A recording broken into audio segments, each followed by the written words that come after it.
What is going on, everybody? Thank you so much for checking out my video and making your way to my page. My name is Lance Zeckman and I'm a real estate agent here in the Omaha metro area with Keller Williams Greater Omaha. And this video is going to be my monthly market update, except for this year it is going to be a yearly market update for the year of 2022.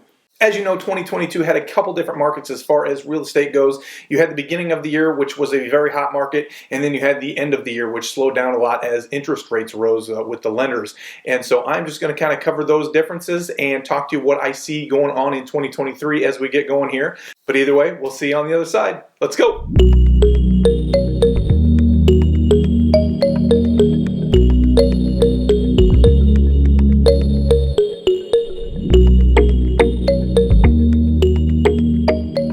Alright, so here we are. It's 2023. What is the real estate market going to do as we go through this year? As you know, it's impossible to tell, but what we can do is look back on the year prior and kind of see how everything played out and see if we can use that to help us determine where we might end up going into 2023 here.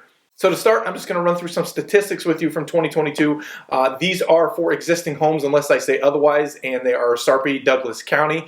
When I say first half or the second half, I'm talking about January through the end of June and then July through the end of December. So the number of existing homes listed in the beginning of last year was 6,817. In the second half, it was 5,441, which is down nearly 20% when you look at the first half to the second half. If you're looking at new construction homes that were listed, in the first half you saw 1,262 new construction homes listed, and in the second half you saw 1,495 listed, which is up about 18% from the first half of the year. The number of existing homes sold in the first half of last year, you're looking at 5,873 versus the second half, which was 3,428, which is nearly a 42% decline as you got to the second half of the year there. When you look at new construction, as far as sold homes, you had 534 in the first half and only 128 in the second half of 2022. Which is a 76% drop, so that was pretty significant there. Now, the statistic I really found most surprising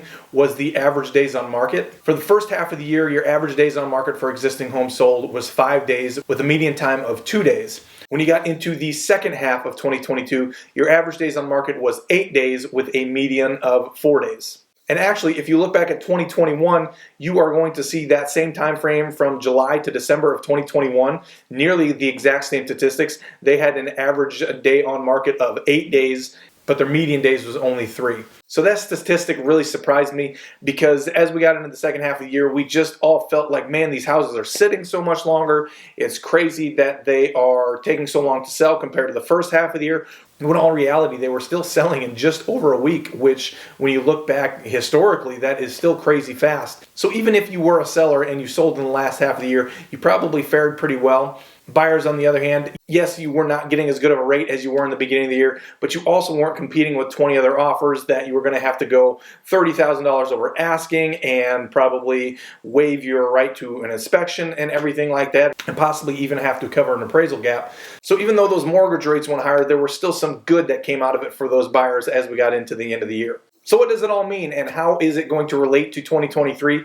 Well, like I said at the beginning, the reality of it is that nobody has any idea. If you would have told me at the beginning of last year that we would end the way we did, I would have probably said you were crazy.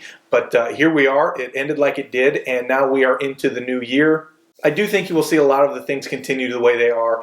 I still think you are going to see a relatively low amount of listings hit the market, historically speaking. I think you are still going to be in a strong seller's market just because of the lack of that. Now, does that mean as a seller you're going to be getting your $10,000, $15,000 over asking price? No, I don't think so. At least not like you were. There still are going to be some one-off cases if the home is priced right and it's in excellent condition and a good location. But I think all three of those things really need to come together for it to still have a bidding war. I really think you're going to see mortgage rates just kind of pause here and kind of waver in this 6% area for a little while. Maybe move a little bit below, maybe move a little bit higher until we really get our economy figured out. And I think as buyers get a little bit more used to the idea of 6% mortgage rates, you are going to see more of those buyers start coming out, and a few more buyers start hitting the market looking for homes, which will in turn help those sellers and the seller prices keep ticking higher. As far as home prices, I know a lot of people see doom and gloom. We've been in such an up peak that we're just down to come back down. I don't believe that. I think it is still a strong enough seller's market that these prices will at least hold. I do not see us coming down at all here in the Omaha Metro. I think prices will continue to appreciate. I don't think they are going to appreciate as much as they have in the last 3 years at the same pace, but I do think that they will continue to move a little bit more toward the normal pace of appreciation. So that's it, guys. That's a quick rundown of what we got out of 2022 as far as the real estate market goes and what I kind of foresee happening in 2023. If you guys have any questions, feel free to reach out to me. You can find all of my contact information at the end of this video, as well as all of my social media pages. Please feel free to comment and like on this video. If you find any value out of it, please share it with your friends, and we will see you on the next video. Have a good one.